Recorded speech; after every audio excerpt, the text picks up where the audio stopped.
Bienvenue à Nartar Talks. Nous sommes ravis de vous accueillir encore une fois. Donc aujourd'hui, on va parler, comme toujours, de l'investissement, de l'intelligence artificielle, l'écosystème des startups et tout ce qui intéresse les fondateurs et les investisseurs aussi. Et on a le plaisir d'accueillir Monsieur Mohamed Salah Frad aujourd'hui. C'est assez connu. Je vais vous donner la parole et vous allez vous présenter de la manière dont vous vous sentez meilleur. Merci beaucoup pour cette invitation. C'est difficile de se présenter, mais voilà, donc je suis Mohamed Salah Frad.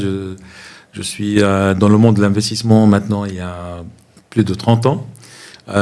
J'étais dans le stock market, donc dans la bourse. Donc je travaillais chez des intermédiaires en bourse pendant une quinzaine d'années. Et depuis 2009, donc j'ai fondé UGFS. Donc c'est une société d'investissement. C'est une société de gestion de fonds. Et depuis, donc, on est en train de travailler sur la problématique de financement et d'investissement des PME innovantes et des startups innovantes. En 2015, donc dans 2016, j'ai pris la présidence de l'Association tunisienne des investisseurs en capital. C'est l'association qui réunit tous les acteurs du capital investissement jusqu'en 2024, où j'ai passé le flambeau à ma collègue et confrère, donc Madame Zouawi, Madame Salma Zouawi, qui est maintenant présidente. Je suis toujours vice-président de l'association. Ah, c'est très bien. Donc, vous voyez, c'est toujours mieux de se présenter. Merci. Moi, c'était juste quelques phrases, et là, c'est plus riche, et voilà. Et là, on constate que vous êtes un acteur important dans le cadre de l'investissement depuis des années. Et du coup, pourquoi vous avez choisi l'investissement? Pourquoi vous avez choisi ce secteur? En fait, au début, j'étais dans le corporate finance, donc dans la finance d'entreprise, donc dans un intermédiaire en bourse. Mais j'ai toujours été porté par la question d'investissement parce que je considère que c'est le driver de la croissance. Donc, quand je vois une entreprise, pour qu'elle soit pérenne, quand je suis analyste financier de métier. Hein. Donc, pour qu'elle soit pérenne, il va falloir vraiment se focaliser sur sa capacité d'investir et de rénover ses moyens de production, d'investir dans les talents, d'investir dans les ressources humaines, dans la technologie, etc. Et donc, c'était vraiment une attention particulière. Et c'est à partir de 2009 que je me suis vraiment plongé dans cette activité parce que j'ai switché du capital market au private equity et venture capital. Et là, vraiment, c'est devenu mon métier de base, de vraiment apporter des solutions de financement et d'investissement aux entreprises. Entre-temps, bien évidemment, l'investissement a connu beaucoup de développement. On était plutôt porté sur des investissements corporels, donc dans les machines, dans les moyens de production, etc. Et avec, bien sûr, l'Internet et la digitalisation, la technologie aussi qui est devenue démocratique, je dirais. C'est beaucoup plus maintenant dans l'actif incorporel. C'est un switch assez spectaculaire. Donc là, vraiment, je suis en train d'investir dans l'incorporel, dans la technologie, les brevets, la licence, l'intelligence de manière générale. Et du coup, là, on va parler justement, vous avez parlé, il y avait l'évolution dans le cadre de l'investissement. Donc, on va parler de Natari, qui est la solution innovatrice pour l'investissement et l'écosystème et tout. Si vous pouvez, parce qu'on a des fondateurs qui sont en train de nous regarder. Si vous pouvez nous parler de votre conviction, la manière dont vous choisissez d'investir dans chaque start-up ou entreprise, peu importe. D'accord. Je pense que l'apprentissage est pour moi aussi. Hein, j'ai beaucoup appris ces derniers temps, notamment avec l'accélération aujourd'hui de la partie intelligence artificielle, technologie, etc. Je dirais beaucoup plus sur ce que j'appellerais démocratisation un peu et abolition, je dirais, des barrières à l'entrée. Parce qu'avant, pour investir, pour constituer son entreprise d'une manière générale, c'était un peu plus difficile parce que on devait avoir des moyens beaucoup plus importants. Maintenant, il suffit d'avoir une idée, après pouvoir la travailler, etc. Travailler sur l'innovation, sur quelque chose qui est d'innovatrice, répondre à des problématiques, et je pense qu'aujourd'hui la technologie a un peu beaucoup plus aidé à atteindre ces objectifs. Donc je pense que le driver pour moi, le plus important, c'est l'innovation, c'est la capacité d'un entrepreneur à offrir des solutions qui sont intelligentes, uniques, je dirais, différentes des autres, et qui apporte une plus-value, une création de valeur, une valeur acquise aux consommateurs et aux clients. Oui, et du coup, des fois, vous investissez, vous avez dit la gouvernance est plus importante, et du coup, vous investissez dans le fondateur ou l'équipe plutôt que sans voir le chiffre d'affaires ou d'autres. Oui, ça me crée beaucoup de problèmes maintenant parce que je deviens déformé professionnellement. J'ai une formation professionnelle. Je fais des choses qui sont contraires à mes convictions de départ parce que je suis analyste financier, donc par définition, je suis quelqu'un qui devrait être plongé dans les chiffres, les business plans, etc. Je peux vous avouer que depuis un certain temps, je ne vois plus de business plans. Je fais semblant de les voir, mais pour moi, je pense que le plus important, justement, quand on travaille beaucoup dans le venture capital, c'est beaucoup plus, je dirais, trois choses importantes. La première chose, c'est la qualité de l'équipe. Ça, c'est important. Et quand je dis qualité, c'est beaucoup plus leur capacité de...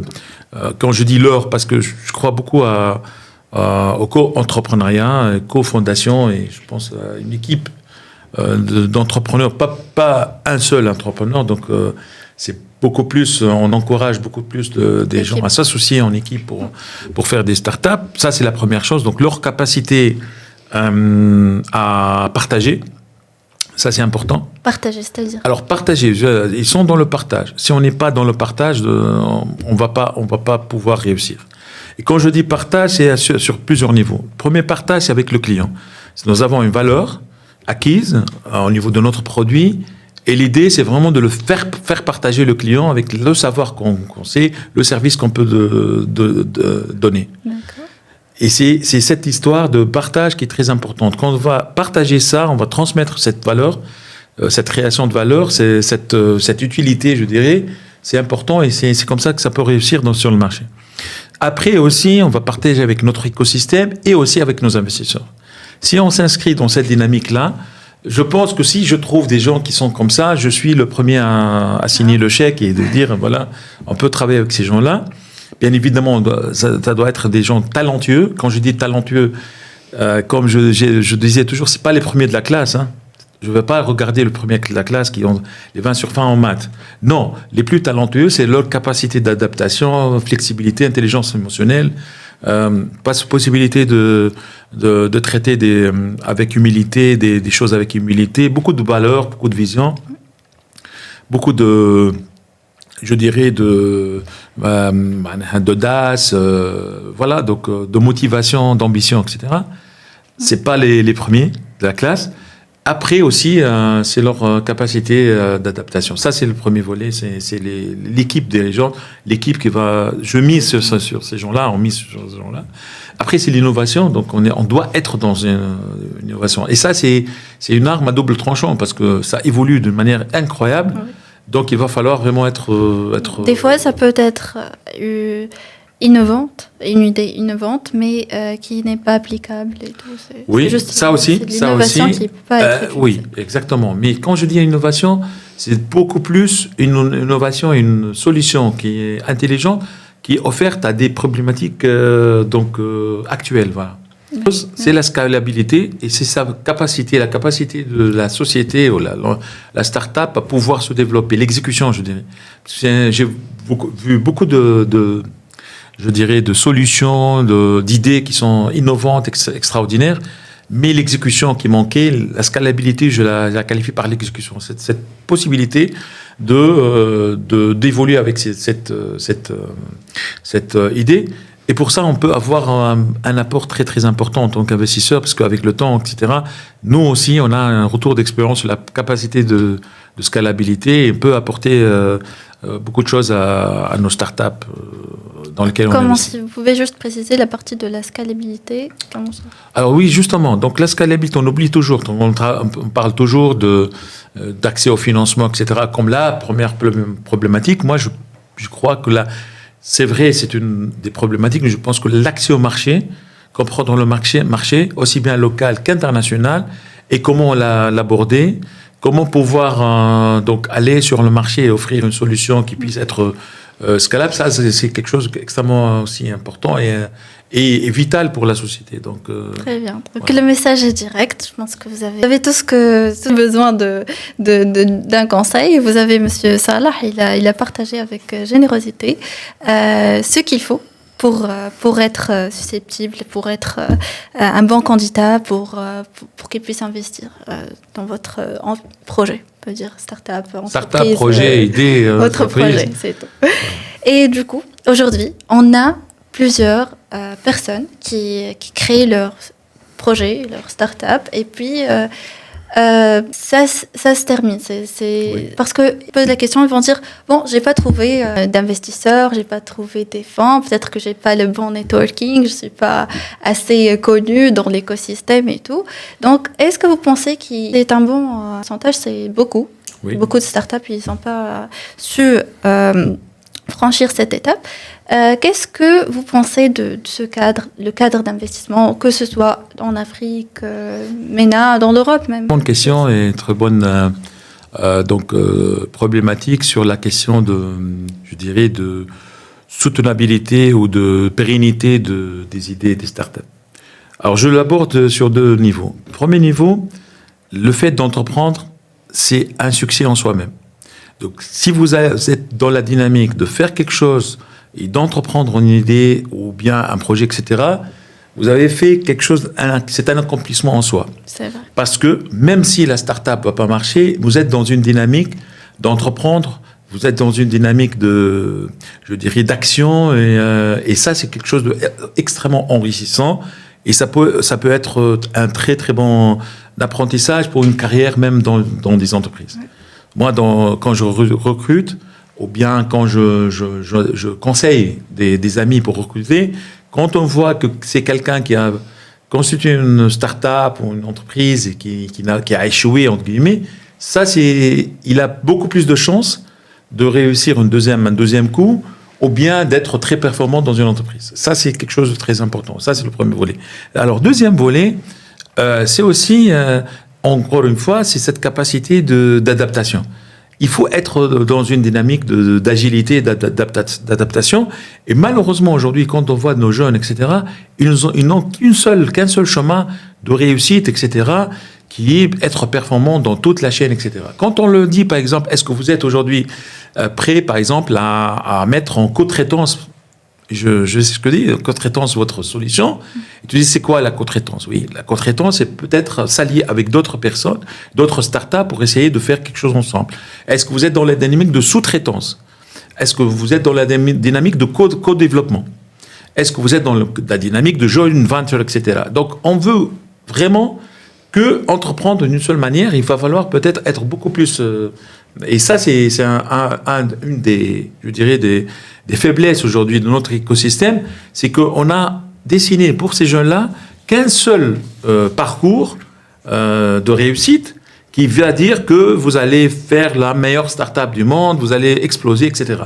Alors que je pense qu'il y a d'autres chemins, d'autres pivots à prendre, d'autres synergies à créer, d'autres partenariats à imaginer, etc. Et ça, il va falloir que nous tous, on travaille sur cet aspect-là pour essayer de matcher. Le mot magique aujourd'hui, chaque 10-15 ans, j'ai un mot qui devient un slogan, une marque déposée. Voilà, donc matcher. Je suis tout à fait ébloui, je dirais, imaginé par cette histoire de matching entre les entreprises. C'est essentiel. C'est extrêmement intéressant. Et aujourd'hui, avec, je dirais, l'horizon que nous avons dans le monde, parce qu'on peut, en tapant ChatGPT, vous allez trouver les sociétés dans le monde, au Chili, oui, en Amérique latine, au sud-est asiatique, en Europe, en Afrique, qui vous ressemblent. Donc, il suffit d'imaginer des manières, des façons de synergie, de rapprochement avec ces gens-là. Et voilà, donc l'imagination et le champ, il est vraiment très, très vaste.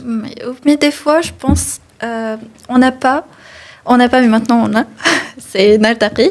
Et du coup, on n'a pas accès, on n'a pas une plateforme où je peux trouver des investisseurs. Même les investisseurs peuvent trouver la start-up auront besoin, il y a des secteurs, etc. Et du coup, là, on va parler de Natari. Qu'est-ce que vous pensez de cette solution? Écoutez, j'étais agréablement surpris par cette solution qui vient vraiment pallier un vide, je dirais, un besoin qui est très intéressant, crucial sur cet aspect-là, sur l'aspect de l'information. Mais c'est une information qui est, je dirais, qui est travaillée, donc c'est une information qui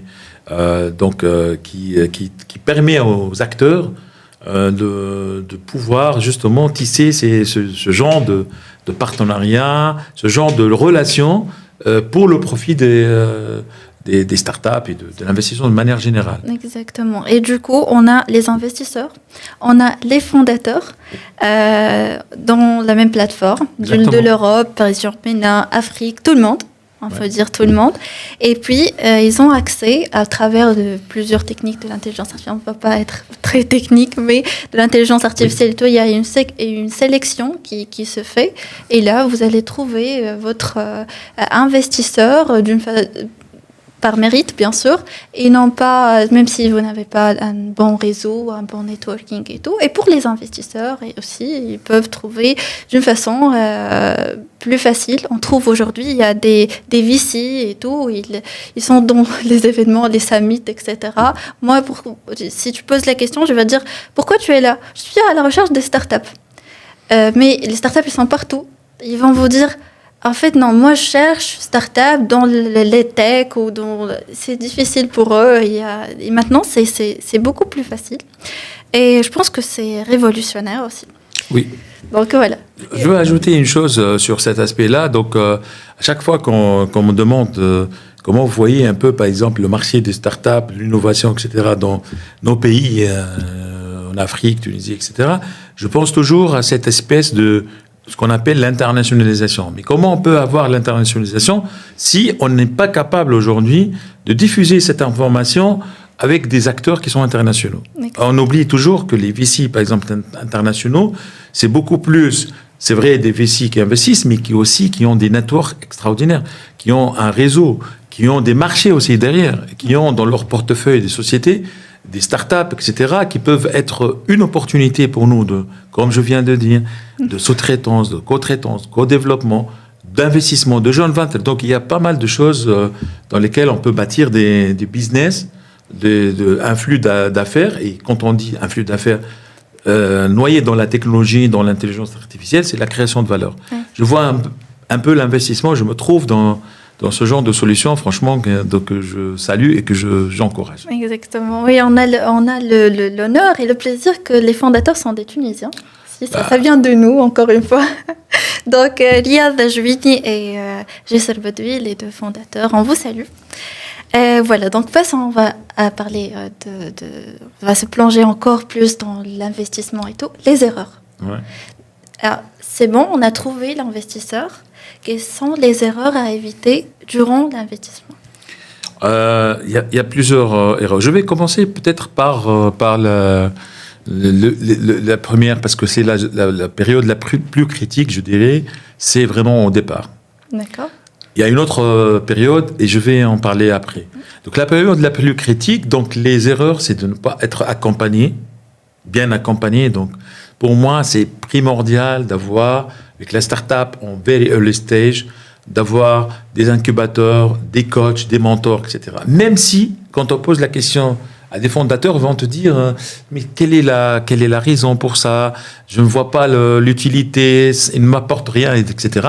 Non, c'est un ensemble, en fait. C'est un ensemble. C'est possible qu'aujourd'hui, il ne t'apporte pas, mais demain, dans une discussion, dans une négociation avec un investisseur, vous allez trouver que les formations que vous avez eues, etc. Donc, si nous, en tant qu'écosystème, on est en train d'offrir ce genre d'accompagnement, c'est pas par hasard, parce qu'on sent que c'est un besoin qu'on doit vraiment apporter aux startups. Ça va vous épargner du temps, vous allez éviter ce genre d'erreur et aussi...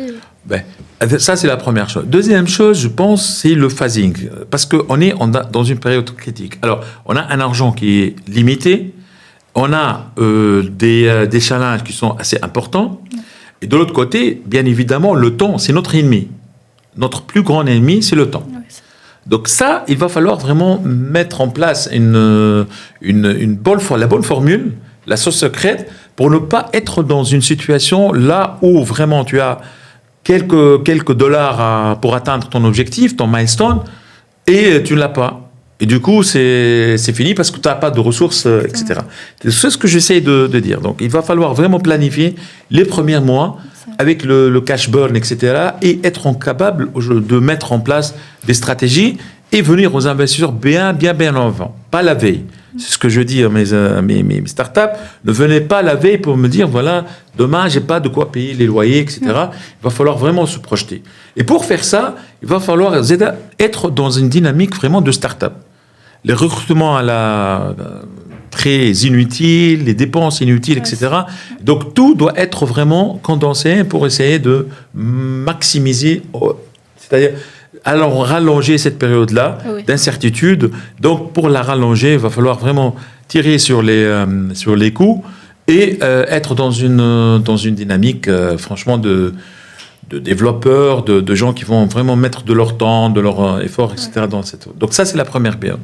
Après, il y a des choses sur lesquelles il ne va pas... Parce que le problème aussi, dans une start-up qui commence à faire l'accès au marché, c'est de ne pas se transformer en société qui est mature, très rapidement. Je veux dire quoi? Ça veut dire que vous avez fait le wow au départ pour l'acquisition des clients, etc. Mais après, vous entrez dans une sorte de maturité, de constance, etc. Et ça, c'est que rapidement, il va falloir vraiment pivoter parce que là, vous allez vraiment vous rapprocher de déclin puisque il y a beaucoup d'investissements. Vous êtes dans une espèce de constance et de saturation donc des clients, etc. La solution peut-être n'est pas en train de se développer, etc. Donc le déclin viendra très rapidement. C'est aussi bien pour la maturité, mais aussi pour le déclin. Donc, il va falloir vraiment pivoter de ce côté-là et essayer de trouver une solution et être très attentif. Les erreurs, c'est d'être très attentif au marché. Ne pas se focaliser sur la solution que vous avez, mais entendre un peu ce qui se passe, etc. et être réceptif par rapport aux conseils qu'on vous donne. Un investisseur, quand il vous donne un conseil, c'est parce que, franchement, il a vu des centaines de projets, donc il a la capacité d'analyser, mais aussi tout ce qui vous entoure et surtout le client. Les clients qui est qui va vous donner le feedback le plus important. Exactement. Oui. Et là, on a parlé de début. Oui. Et puis, pendant l'investissement, on a trouvé l'investisseur. Pendant, il y a une relation à gérer. Il y a peut-être un projet d'investissement qu'on a donné et on doit suivre et tout. Quelles sont les erreurs à éviter? Oui, exactement. Après, il va falloir être dans une communication qui est constante. Il faut qu'il y ait une communication entre le start-upper, l'investisseur, enfin l'entrepreneur, le porteur du projet et les investisseurs. Je dirais une communication qui est constante pour que vous ne venez pas à la fin des 6 mois de l'année pour dire que ça n'a pas marché, etc. Mais vraiment rapporter ça et essayer d'être dans une dynamique... Il faut tenir ses promesses aussi. Voilà, aussi. Okay. Et si on ne tient pas nos promesses, venez expliquer ça et pour essayer de trouver des solutions. Quelles sont les choses que peut-être, si ça arrive, ça peut interrompre l'investissement? La confiance. Est-ce que ça arrive souvent? Oui, ça arrive. Sur le plan psychologique, c'est très dur parce que quand on a une rupture comme ça, c'est mal à digérer par l'entrepreneur, mais aussi par l'investisseur, parce que après, c'est un constat d'échec, etc. Généralement, moi, dans mon parcours, j'essaie toujours de relativiser toutes ces histoires-là, essayer de être dans une dynamique de solution. Après, je pense que le socle le plus important qu'il va falloir mettre en place, c'est la confiance. Quand on a confiance, donc il y a une confiance mutuelle, parce que, écoutez, nous sommes dans une dynamique de risque, donc ça peut marcher comme ça peut pas marcher. Ouais.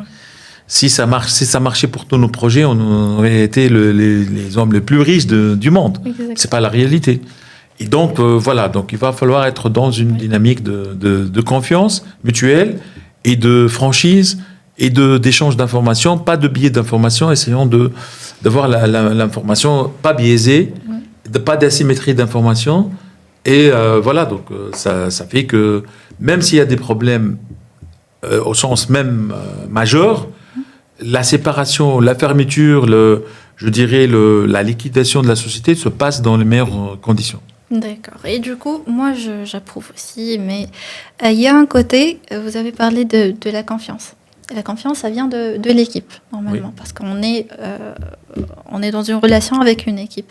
Et du coup, là, on a, dans la plateforme Naltaqi, il y a toute une sélection qui se fait par rapport au groupe, par rapport à l'évaluation. Il y a de la data et tout qui centralise tout ça et qui fait une sélection pour tout ça, pour les investisseurs, pour une bonne visibilité. Donc, qu'est-ce que vous pensez de ça ? C'est une très bonne chose. C'est une très bonne chose. Généralement, avoir une information sur le background des fondateurs, ça, c'est quelque chose de très important. On le fait, nous, sur LinkedIn, etc. Mais s'il y a une plateforme qui te dise ça, parce que parfois aussi, ce sont des talents. Donc, on a besoin d'avoir cette information parce que je suis toujours dans la dynamique, moi, de synergie, de possibilités de création de valeur. Je me projette, vous avez parlé de nos amis tunisiens, une fierté pour nous d'avoir cette plateforme, parce que aussi, je ne suis pas chauvin du tout, mais les Tunisiens ont toujours montré, nos ingénieurs, nos chercheurs, etc., une bonne performance, je dirais. Pas excellente, je veux dire excellente, mais une bonne performance, de bonnes copies, je dirais, en termes de recherche, de développement de produits qu'ils ont pu faire. Donc, c'est important aujourd'hui que ces ressources-là, ces talents-là, puissent avoir la possibilité de s'exprimer d'une manière encore plus globale. Pourquoi pas ? Aujourd'hui, je vois que des startups aussi réputées que nous, dans des environnements beaucoup plus développés, why not? Pourquoi pas? On essaie de rapprocher des fondateurs, etc., de ces environnements-là. Et on a des expériences, on a des cas qui sont, je ne veux pas les citer, mais vous les connaissez tous, de gens qui sont illustrés, de talents qui sont illustrés dans des environnements importants. Donc pour moi, je pense que c'est la question de talent et avoir de la data sur ça, sur les fondateurs, elle est extrêmement importante. Ça nous manque énormément et une plateforme comme Naltaqi, elle est là pour pallier aussi à cette. Et surtout qu'on parle toujours de manque de visibilité dans la région, en Afrique, manque de visibilité par rapport aux investisseurs, aux startups, et ça, c'est juste au centre. Oui, parce qu'à la fin, une start-up aussi, c'est un peu ses fondateurs. Donc, c'est vrai qu'on n'est qu'une start-up qui est, par exemple, dans l'EdTech, je dis n'importe où, la biotechnologie, mais j'ai besoin de savoir ceux qui sont les talents, là, ceux qui la dirigent, dans quel secteur, etc., quel est leur background, quelles sont leurs recherches, etc., dans quoi ils sont spécialisés, etc. Parce que je dirais que ça... Moi, je pense que l'idée de Naltaqi et de la plateforme, c'est vraiment d'être un acteur et un générateur de transactionnels. Je viens du monde de capital market. Mon obsession, c'est la transaction. Pour moi, la vraie vérité, c'est la transaction. C'est-à-dire que on arrive à matcher des startups ensemble, on arrive à avoir des investisseurs qui vont investir dans... Et pour ça, il va falloir ce qu'on appelle le rationnel. Donc, il va falloir vraiment une narrative par rapport à ça. Et une des composantes importantes de cette narrative, c'est cette narration, c'est les entrepreneurs, les talents. Il y a pas mal de startups qui ont été rachetées par d'autres startups ou par des fonds, rien que par rapport aux fondateurs. Parce qu'on avait besoin, d'ailleurs, pour la petite anecdote, aujourd'hui même, j'étais dans une réunion, là où une grande entreprise rachetait une société, une start-up labellisée tunisienne. Je ne suis pas aujourd'hui en position de la divulguer parce que ce n'est pas encore une information publique, mais ça va l'être dans quelques semaines. Mais parce qu'ils ont racheté, ils avaient besoin de la promotrice du projet pour d'autres projets encore plus globaux.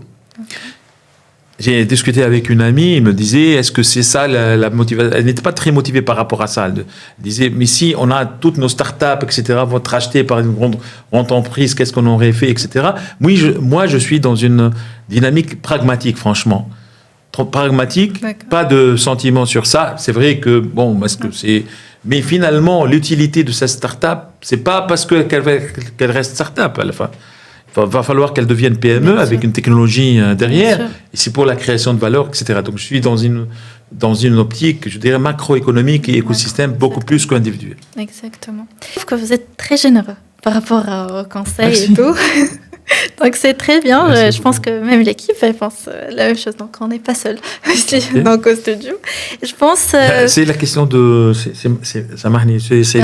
C'est l'histoire de partage. Il faut être toujours dans la dynamique de partage. Et ça, c'est mon conseil pour nos start-upers, nos chers start-upers. Soyez dans le partage.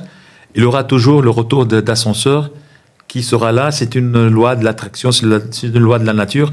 Et pour un expérimenté comme ça, qui a plus de 30 ans dans les affaires, ça paye à la fin. L'équipe, elle a fait une recherche. Vous l'avez souvent dit, selon la recherche, la donnée, la conformité et la discipline d'exécution comptent plus que l'histoire racontée. Ah oui, absolument. Au début, on est ébloui par l'histoire, probablement. Mais après, c'est cette capacité d'exécution, cette capacité de transformer, comme je dis dans le rugby, transformer l'essai. À la fin, il va falloir marquer le but. Et ça, on est tous dans un business, dans un mode business. Donc, à la fin, il va falloir, comme on dit, payer ses factures et payer ses loyers et payer ses investisseurs. Exactement. Par rapport aux régions aussi, si on peut parler un peu plus par rapport au climat, on peut dire climat de l'investissement en Afrique qu'en Europe. Région MENA, c'est plutôt l'Afrique et d'autres. Donc, qu'est-ce que vous pensez du climat général et qu'est-ce que vous pensez par rapport à l'apport de Nartaqi comme solution qui peut être appliquée dans tout le monde, comme je le dis. Oui, je pense que essayons d'analyser un peu l'Afrique, comment elle va devenir. Projetons-nous dans les 20-30 ans à venir. Déjà, en termes de chiffre de nombre d'Africains, je dirais, on va être la moitié. On dit qu'en 2050, on va être la moitié du monde. Les chiffres, encore une fois. Selon les chiffres. Donc, c'est des taux de croissance qui sont importants. Il y a des pays qui sont en train de vraiment croître, des pays comme la RDC, comme le Nigeria, comme la Tanzanie, l'Égypte aussi. Oui. Et donc, voilà. Donc, ça, c'est un continent qui va héberger le maximum, je dirais, de jeunes. Je parle des jeunes, hein. Je ne parle pas de la totalité. Donc, un jeune sur deux sera africain en 2050.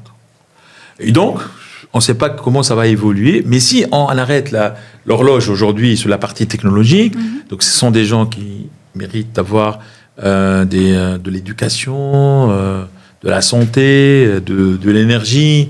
C'est des sociétés qui vont se développer parce qu'il y aura des jeunes, etc. Et donc, ce sont tous des thématiques autour desquelles le monde des startups, le monde de l'innovation va vraiment tourner. D'accord ? Après, c'est vrai qu'il va falloir hériter des modèles de développement,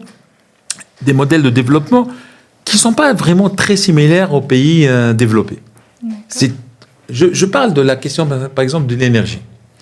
Alors, sur la question de l'énergie, avant, le business model donc, de l'énergie, c'était de mettre à contribution l'énergie, le faire pour toutes les maisons, tous les ménages, avec des installations de l'infrastructure. Si on va appliquer ça à l'Afrique, ce n'est pas possible. Là, il va falloir des modèles d'énergie qui sont localisés, qui sont des micro-solutions d'énergie. Chaque village, parce qu'ils sont très lointains, etc. Pour chaque village, il va falloir concevoir un modèle de micro-énergie, etc.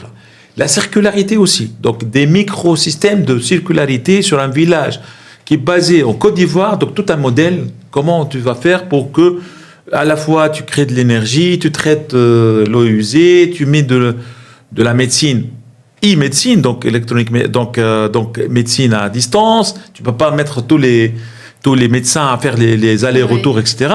Donc il y a des modèles qui sont très importants. Et je pense que nos startups africaines, notamment tunisiennes, pourraient offrir ces modèles-là beaucoup plus qu'une start-up, je dirais, européenne qui peut être beaucoup plus, ou américaine, qui est beaucoup plus, c'est-à-dire habituée à un certain mode de croissance. Donc la croissance des pays africains, elle va être beaucoup plus atypique, je dirais, avec des micro-solutions, je parle de l'énergie, comme je parlais de la santé.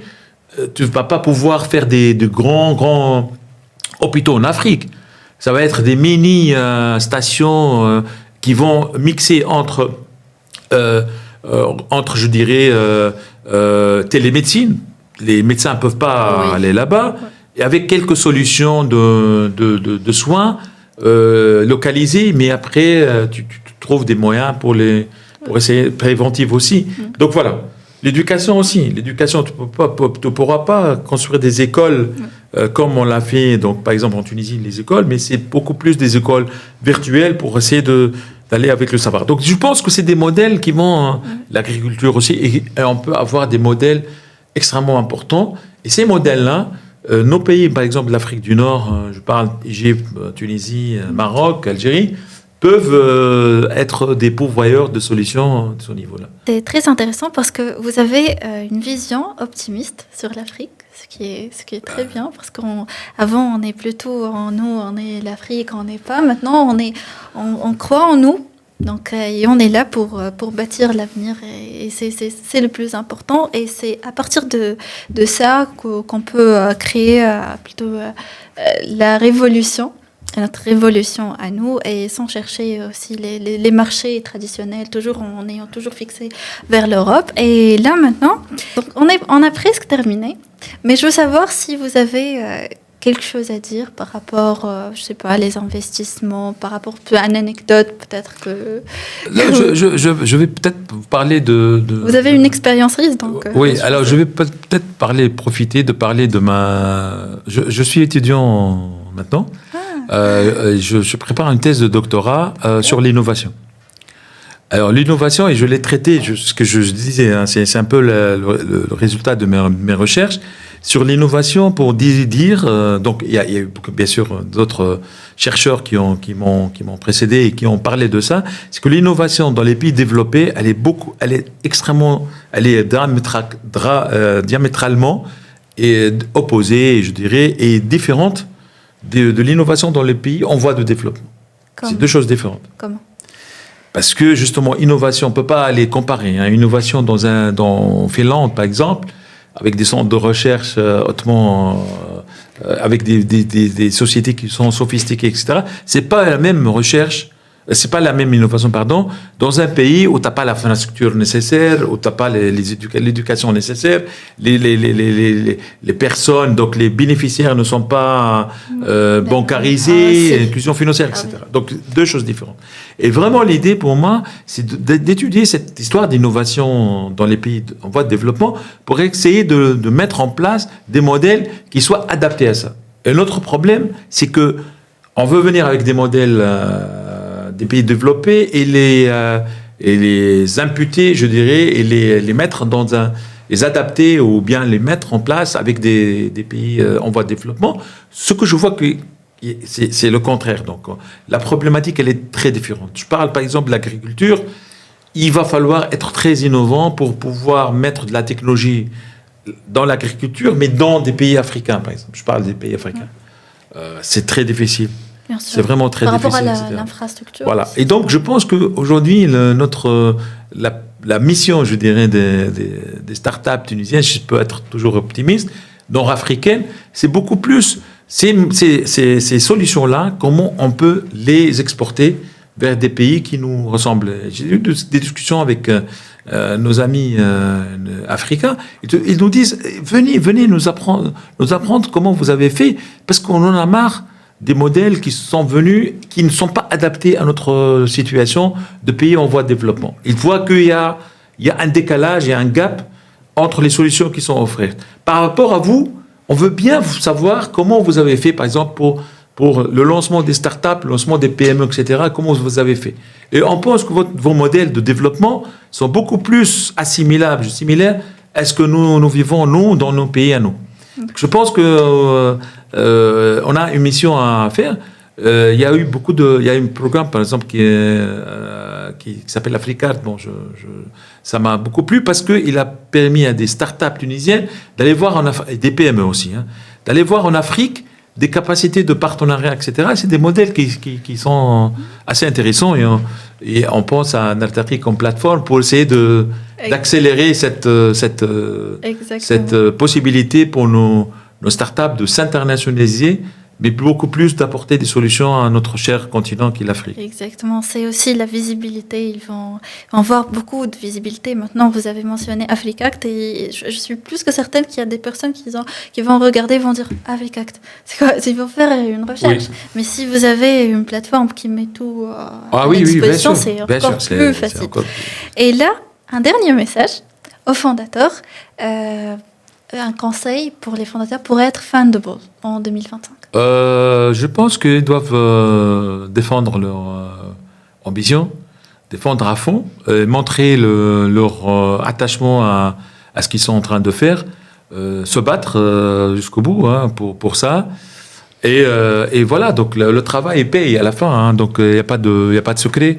Je pense que aujourd'hui, encore une fois, donc la technologie, elle est en train d'évoluer, mais je pense qu'une évolution de technologie va être à la fin, in fine,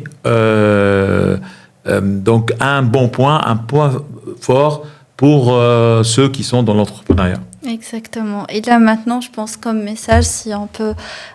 donc, vous avez les conseils de Monsieur Mohamed Salah, vous avez une expertise, vous avez un écosystème et aussi, vous avez une plateforme qui met à votre disposition un profil structuré, scoré, et vous avez la visibilité. Donc, vous n'avez pas le choix, vous devez vous battre pour votre projet. Et voilà. Pour le doctorat, je pense qu'on ne cesse jamais d'apprendre et j'ai beaucoup aimé cette partie-là parce que moi je suis genre toujours je veux toujours étudier et du coup c'est possible. Oui, on va terminer. Donc la plateforme va être à votre disposition, vous pouvez y accéder et voilà et on va commencer cette aventure.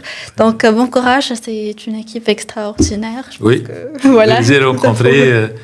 Ils sont excellents. Voilà, une équipe extraordinaire. Bon courage pour les fondateurs, pour l'équipe. Et merci beaucoup, Monsieur Mohamed Salah, pour cet épisode. Et merci pour votre écoute et à très bientôt.